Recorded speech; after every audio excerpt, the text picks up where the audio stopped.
पूछ रहा है dimensional formula of the capacitance.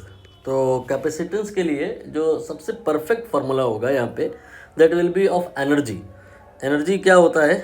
ये होता है Q²/2C। किसी भी कैपेसिटर को अगर आपने चार्ज किया है और चार्ज गिवन है तो उसमें जो एनर्जी स्टोर होती है उसके लिए ये फार्मूला है।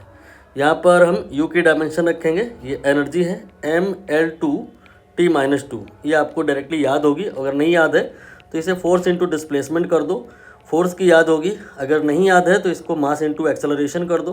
तो मास का हो गया m, एक्सेलरेशन हो गया LT-2 एंड एक और L, तो ये आ गया U का डायमेंशन।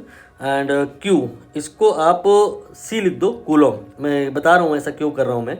यहाँ पर कैपेसिटेंस को आप X लिख लो, नहीं दो जो यहाँ पे C हो जा रहे हैं उनसे कन्फ्यूजन हो जाएगा। दरअसल कुछ लोग ऐसा बता रहे हैं कि यहाँ पे जो कैपेसिटेंस की डायमेंशन निकालनी है वो ए के टर्म में, चार्ज के टर्म में निकालनी है, ए के टर्म में यानी करंट के टर्म में नहीं निकालनी है।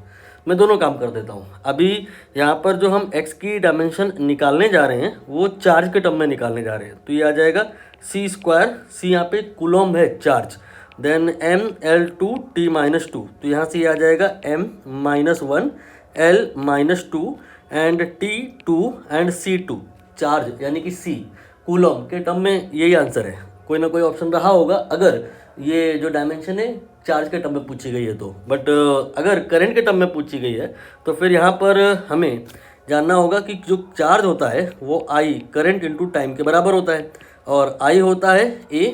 Dimensional formula of I is A and time का T, तो इसकी जगह पे आप AT रखेंगे तो ये आ जाएगा m-1 L-2 and T2 and AT रखेंगे C के प्लेस पर, तो स्क्वायर हो जाएगा, तो A² एंड देन T² हो जाएगा। और अब आप देखिए T आपका कुल मिला के हो गया है 2 बार, T2 तो ये T4 हो गया। तो T4A2 देख लो, क्योंकि ये वाली चीज़ मोस्टली सारे ऑप्शन में एक जैसी ही है। T4A2 ये C ऑप्शन में हो गया, तो ये आपका करेक्ट हो गया।